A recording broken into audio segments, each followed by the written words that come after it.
Penguin Random House Audio presents The Fake, a novel by Zoe Whittall. Read for you by Steve Campbell, Reena, Dutt, and Emma Galvin. For Polly. Thanks for saying yes at that Sleater-Kinney show in 1998, so that eventually we could survive a pandemic together. Novelists tell that piece of truth at the bottom of every lie. To a psychoanalyst, it is not so important whether you tell the truth or a lie because lies are as interesting, eloquent, and revealing as any claimed truth. Italo Calvino. A note from Camilla, before you start reading. I was kidnapped when I was 8 years old. I was sitting in the Oldsmobile, the one we called Carla No. 3, with the broken passenger side door that was held together with baler twine and bungee cords. You had to get into the car from the driver's side, and the back seat was always full of phone books and old computer parts. So even if I had wanted to jump out, I couldn't. This was back when you could leave kids in cars. In the parking lot of the A&P, I likely wasn't the only kid in hand-me-down mittens waiting on an adult who was shooting the shit with Marlene, the only weekday cashier. My dad smoked a cigarette and leaned against the ice machine, the looped handle of a yellow grocery bag tucked around the elbow of his silver ski jacket. Everyone walking in and out of the store looked like they were smoking because it was so cold. He'd left the keys in the car so the heat could run. A guy just got in and drove me away. He said his name was Benjamin. I don't think he wanted a kid. I think he wanted a car. Maybe. I don't remember all that much after he told me his name.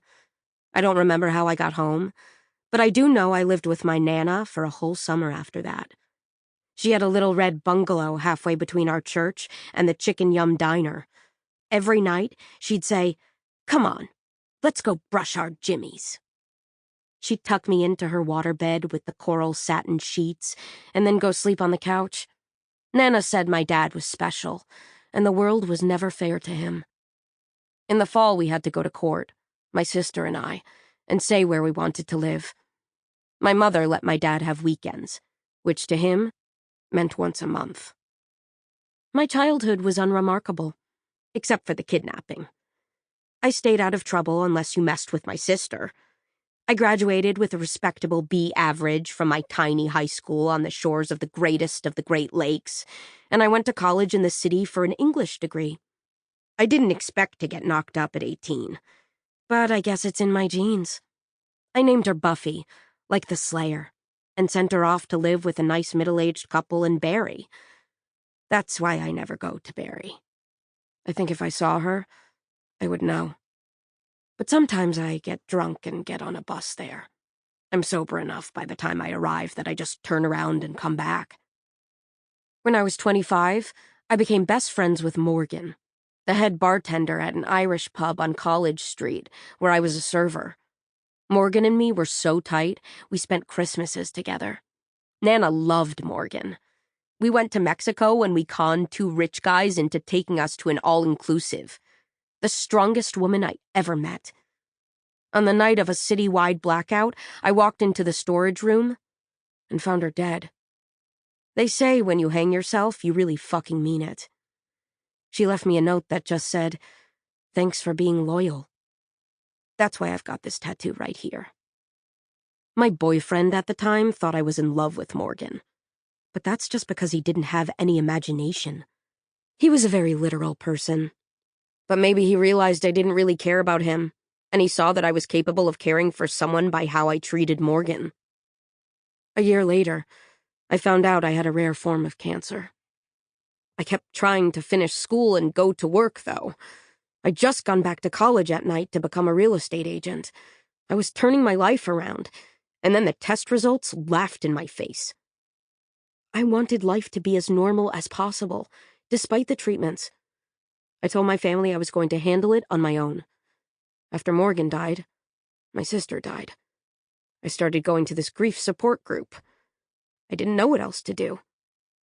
Now it's my home base. Every Tuesday, we had a fortune teller come into the bar. Gabriella the Wonder. I would never let her predict anything about me, but the night after my diagnosis, I sat down and asked her point blank, "Am I cursed?" She put her hands around my face. She smelled like the Tuesday night jalapeno popper special and our lowest shelf scotch. She said, "Oh, little one, you did something so bad in a past life. You might want to hurry up and get this one over with."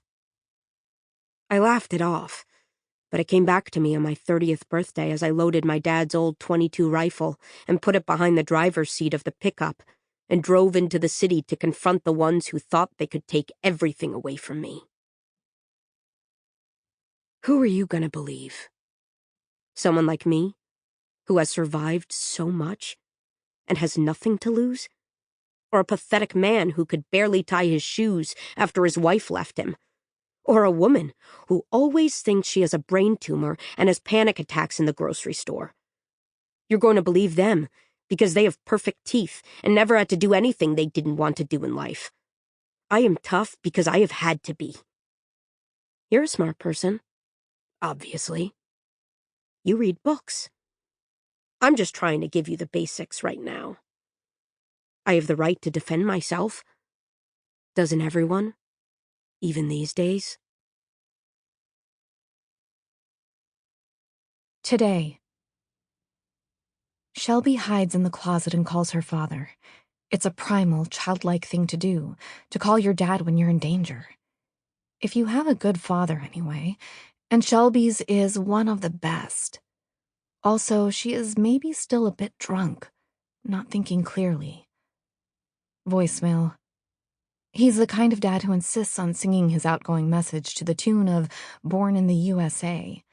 The Robertsons are not home, so leave a message at the tone, with her mother's voice in the background telling him to just stop it already. I think there's someone in the house. I'm hiding in the closet. Can you come over? Her heart sprints in place. The dog is no use in this situation. Coach Taylor Swift, a simple-minded but precious rescue pug, is now resting on a tattered quilt in the corner, licking his asshole like nothing is wrong. Shelby pushes the mountain of dirty clothes in front of the closed closet door to block any sound. She rummages around on the stack of boxed shelves above the dog and finds a pair of Kate's ice skates. She pulls off the purple plastic guard around the blades and shines her phone's light on them so she doesn't accidentally cut herself. This could be a weapon. She holds one skate by the ankle. If Kate were still alive, she'd have gotten up and grabbed the bat they kept under the bed and charged toward the kitchen, turning on every light and singing the chorus to that annoying counting song from Rent that somehow sounded menacing the way she sang it. Shelby always misses Kate, but she especially misses her now, her butch bravado, except when it came to spiders or wet paper in the sink. Spiders are the femmes' domain, Kate said the day they moved in together, standing on a kitchen stool after seeing a daddy longlegs hanging out in the space between the fridge and the wall, ruling over a veritable city of baby spiders. Though Shelby is afraid of most things, she doesn't mind spiders. She'd cupped and carried them to the window and set them free into the boxed herb garden as Kate improvised a thank you song, still safely standing on the stool, fingers touching the ceiling. Shelby texts her dad. The message goes green, which means he's turned on airplane mode to sleep. Of course her father probably isn't looking at his cell phone. He still uses it like a walkie-talkie. She tries the landline again. They don't pick up. She remembers her parents have gone to the symphony. She'd gone to bed an hour ago, but other adults who aren't dangerously depressed are still out having a good time right now. Should she call 911? What if it was no one? Everyone already thinks she's going crazy. She scrolls through her contacts. Who are her friends? The ones close enough to call in moments like this? When you no longer have a partner, you have to rank your friends in order of most useful in an emergency. Her ICE listing was Kate. Sample complete. Ready to continue?